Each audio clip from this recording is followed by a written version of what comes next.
everyone, I hope you're doing well. Today we have a video on the new Master Duel event. It's a typing event and honestly there's 5 types and they escape my memory at the moment. But all I know is one of them is insect, so Max C isn't banned. God damn it. The one place we thought we could go where Max C doesn't matter. Never mind that, I thought we'd try and make a deck that's 1, quite budget friendly, and 2, kind of disregards the point of the event.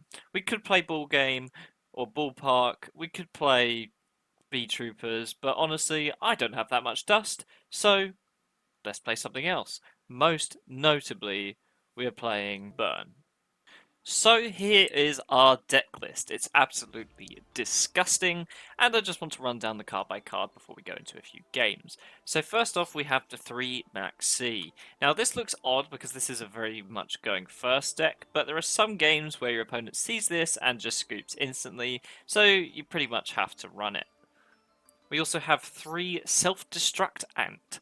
This is a fun card. It's an insect where if it flips, both players take 1000 damage, and if it's destroyed by card effect or battle, they take 1000 damage. So it's just another burn card. Thankfully it's an insect though, so you can get away with running it this event, and because the event is so slow, the flip effect will happen most of the time.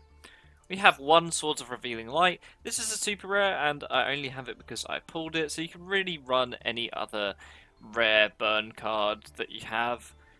Same with Harpy's Feather Duster and Lightning Storm. This is just in case you run into the mirror match or if they put up a lot of pressure on turn 1. And now we have Toll. This is a card you probably haven't seen in a long time. Each player must pay 500 life points to declare an attack. Now this deck also runs Chain Energy. Each player must pay 500 life points to normal, special summon, or set and activate cards from their hand. So if you couldn't tell from the Toll and the Chain Energy, we want to stop our opponent from doing anything. Basically burn them really, really low, and then they won't be able to do anything. So if you don't have any of these super or ultra rares, put in 3 Toll, put in another Chain Energy, and so on. We also run 3 Just Desserts, inflict 500 damage for each monster they control. Ceasefire, pretty similar, except it counts your monsters too, and only affect monsters. It's quite funny because you can technically get 500 points of extra burn if you summon Max C, so keep that in mind. 2 Magic Cylinder. We're running 2 because we run a Trap Trick, but also Magical Cylinders, we'll get to that. Dimension Wall, Edison Chain Burn staple, it's basically Magic Cylinders, but without negating the attack. Trap Hole of Spikes. This one is a nice normal one. It's basically worse Magic Cylinder. When they attack with a monster that's summoned this turn, you destroy it and deal half the life points to them. 1 Trap Trick, it's a super rare and it's not really necessary, but it's nice to have. Magical Cylinders, this is funny, that's the main reason I'm running it really. It sets a Magical Cylinder and you can double its effect damage if it's in the graveyard. 3 Solemn Judgment, this is the most expensive card in here, but again, at the end of the deck list I'll run through some other budget cards you can run. 2 Dark Bribe, for a similar reason to Solemns. You basically want to be using these to protect your back row.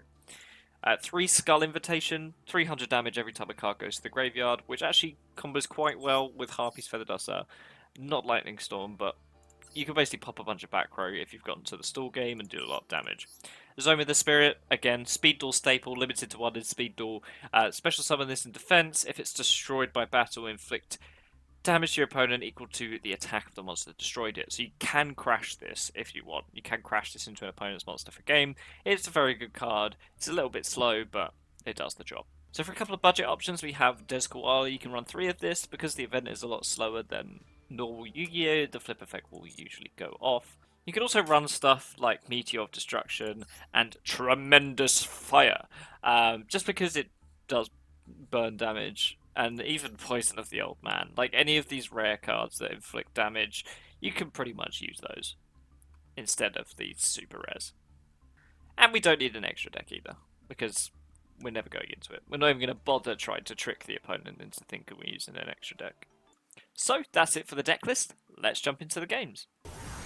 Starting out with our first game, we will be going first. This is what you want to be doing with this deck most of the time. If you go second, it's not too bad.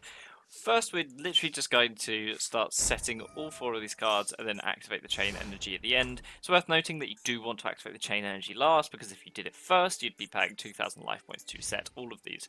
We've got some good traps going on. This could be a lot of damage. He's going to pay 500 life points to activate Tenki, adding the Yosenju. This is a good budget list, but not against this deck. He's going to normal summon Kama 1, normal summon Kama 2, and then normal summon Isna. And now he's going to bounce the Chain Energy back, but we're going to, on attack declaration, flip the Just Desserts as Chainlink 1, Chainlink 2 Ceasefire, and Chainlink 3 Ceasefire. So this is going to deal 1,500 times 2, so 3,000, so 4,500.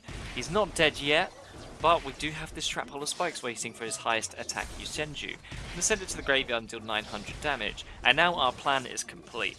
He has 600 life points, all his monsters are going to bounce back, and to summon anything, he's going to have to pay 500 life points.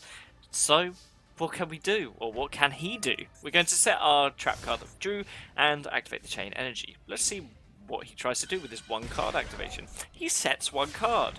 That's, not promising, but we draw into Max C. This doesn't seem good, but I'm going to summon it, he's going to compulse it, and we're going to chain Ceasefire, because there's 1 effect monster on the field. We're going to deal 500 points of damage. Max C for lethal in a way you've never seen it before. Going into game 2, we're going first once again. We've drawn a pretty good opening hand. We're going to set everything up before activating our chain energy, otherwise we'd be paying a lot of life points. We're going to set our self-destruction and Just Desserts, Trap Hole of Spikes, and Magical Cylinders. He's going to pay 500 life points to summon the Alien Stealth Buster. On entering battle phase, we'll activate the Magical Cylinders to set Magic Cylinder, and he's going to end the turn not wanting to walk into that. By end of turn, I mean go main phase 2 and then pay 1,000 life points to set 2 cards. I hope they're good. Going into our turn here, we're going to flip summon the self-destruction and to burn each other for 1,000. I'll pay 500 life points to set the Zoma. He's going to activate Offering to the Snake Lord to pop the Zoma and the Chain Energy and his own Stealth Buster, giving self-destruct and a couple of AA tokens. What's he going to do with those? Who knows? He's going to summon Ammonite, summoning back the Stealth Buster. We're going to use Just Desserts because I don't think he's getting any more monsters. Unfortunately, he does steal our Ant, so he's going to use those two to synchro into Old Entity Hastor. We're going to use the Trap Hole of Spikes on the Stealth Buster, and he's going to put some A counters on this thing. But for some reason, he's forgotten or didn't read Magical Cylinders, and he's just going to attack straight into it. And I'm going to double the damage, and he's well over dead. I suppose he is playing aliens though, so he probably can't read English, because he's an alien. That's my only explanation. So going into our third game, you can see that this deck loves to go first because we've got so many bloody trap cards. We're going to set 4 trap cards and then activate Chain Energy, so we're not paying any life points. We've got Solemn Judgment, Just Desert, Skull Invitation, and Dimension Wall. He's going to pay 500 life points to summon the Sapphire Swallow. We're going to activate the Skull Invitation just to get it out there. He's going to use the Sapphire Swallow to special the Cobalt Swallow and the Sapphire Swallow, paying 2,000 life points in the process. He's going to pay another 500 life points to go to Slower Swallow, and we're going to use the Just Desserts because he's got 4 monsters on the field, dealing 2,000 damage and taking 300 in return. He's going to Xyz into the assembled Nightingale. Now what we can do is we can Solemn Judgment, paying half our life points to destroy this 4 material Xyz, which deals 1,500 damage because he sent 5 cards to the graveyard. We'll take 300 damage because we sent 1 to the grave, then he'll pay 500 to set 1 card. We do have a Dimension Wall here, so that's not too bad, but we'll set a Solemn Judgment just to protect our back row, just in case he draws a Harpy's Feather Duster. He's just going to end turn, since he doesn't want to waste his cards on something that's not going to be very impactful. We're going to activate the Swords of Revealing Light here, just to extend the game a little bit, give us a bit more fuel. Possibly we'll draw into a Fire Ant, because that is our only out after we activate Swords of Revealing Light, because he won't be attacking into the Dimension Wall. Luckily, we literally do pick up a Self-Destruction Ant, not Fire Ant, I keep calling that, but for some reason we set it. This was a mistake, I could have just summoned it and go to battle, but that is what we're going to do here. This turn, we'll just flip the Fire Ant, deal 1,000 damage to both, and then swing in for lethal. Fire Ant MVP. It's worth noting that every time he would activate a card, he'd pay 500 life points on Chain Energy and then 300 for sending it to the grave. So he had 1 card activation left. So he had to draw into Harpies, and we had Solemn for that. So, fun deck. Bonus game, swimming around. Bonus game, please don't go down. This is a bonus game. Welcome to the bonus game.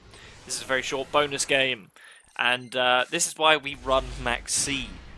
That's why it's a bonus game. We're going to activate Toll and then set our 3 trap cards. I wonder what's left in our hand is the Max C for the bonus game. We're going to activate the Max C on the normal summon, and the bonus game's over.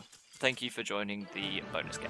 Thank you so much for watching. Let me know down in the comments if you enjoyed this event, and what deck did you run? I'm very curious to see what people did. I'm going to be surprised if there's a lot of actual insect deck players and not just some cheesy burn strategies or Lyrilusk. If you made it this far in the video, please do feel free to hit subscribe. New Yu-Gi-Oh videos each week, and as always, happy dueling.